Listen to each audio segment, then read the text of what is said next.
session. What more can I tell you? Hello everyone and welcome back to our channel. If you are new here, my name is Sasha and I normally do videos with my daughter Arabella, who is 2 years old. And in today's video, I'm actually going to be covering part 2 of controversial parenting topics. So I already did a first part to this, and if you've seen that video, then you've seen my opinion on some very controversial parenting topics such as pacifier use and using child leashes and stuff like that. So I'm going to be continuing that again in today's video. If you are interested in seeing some more controversial parenting topics and my opinion on them, then continue watching. Starting with number 1. So this is piercing your baby's ears or your toddler's ears, and I would say that yes, I do agree with this. I personally pierced my daughter's ears when she was 3 months old, and a lot of people do it for gender identity, so you can be able to tell that you have a girl rather than a boy, and using bows and stuff like that. But I just think a lot of the times females do like having their ears pierced, and we don't want that pain as we get older, so doing it early on and getting it over with. I feel like if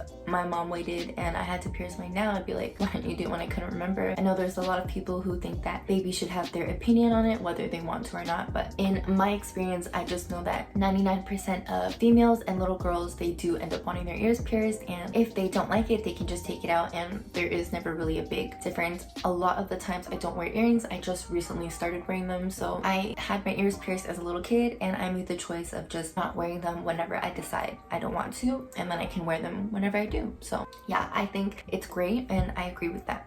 Number 2 is homeschooling or public school slash just outdoor schooling. I think that homeschooling is great. It does have its benefits, but I would rather my child go to a public school and just be around other kids in a social setting. I would like for her to be around other kids and learning how to behave in a social setting and having friends and just not being alone all the time and having to be home. It's nice to be able to go out there and, you know, hang out with your friends. And my daughter, she's a very social butterfly kind of girl, so she would love school and learning and being out there. So yeah, public schooling, going out to school is better for them rather than homeschooling. Number 3, this is extended use of strollers or using strollers for your toddler. So I would say that this is okay. I would use a stroller now for my toddler, and a lot of the times I do like to take her out without it just so that she is getting that energy out and walking, and I like to make sure that we're implementing rules and just being able to come back when I call her and behave well in like an outdoor setting. Overall, I'm more on the yes. It's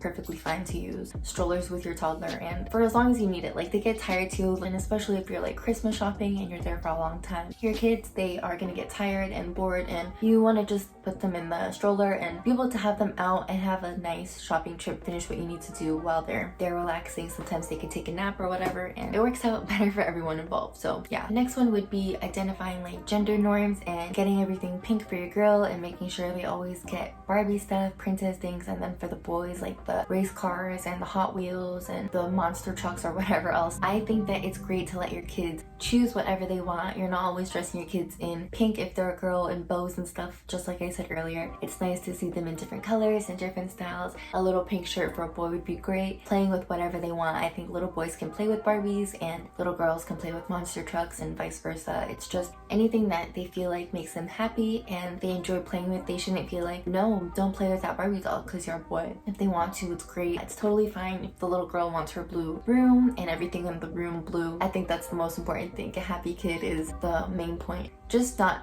constricting them to things that you want and you think would make them happy. The next one would be talking to your kids about their sexuality and like sexual harassment and stuff. I think this is a great thing, just being able to talk to your kids and be open with that and letting them know early on that they're able to talk to and trust you, and it's a safe space for them to speak to you, and that things like that do happen, and if it does, like, it's not weird and they can't tell anyone or it's a secret. I want, like, for example, my daughter to be able to be aware of it, using words like the correct words for their body parts. For example, if a guy is like, oh, show me your ding dong, and then it's like, oh, it's just a ding dong. But whereas, oh, like, show me the penis, and it's like, you know, I know my private part is a penis and it's not supposed to be shared and showed with others. So that way you can avoid a lot of sexual harassment and abuse with children, and especially because I definitely will mention these things to my daughter as soon as she's a little older, and just talking to her now, like when she asks about body parts, parts, and she'll say things like, oh, tickle my bum bum, or kiss the bum bum, and I'll tell her like, no, that's not allowed. You don't want to ask anyone to do that. You don't want to ask anyone to see their private parts. Don't lift your shirt up. Things like that. It's really great to talk to your kids about, and just making sure that they're not a victim of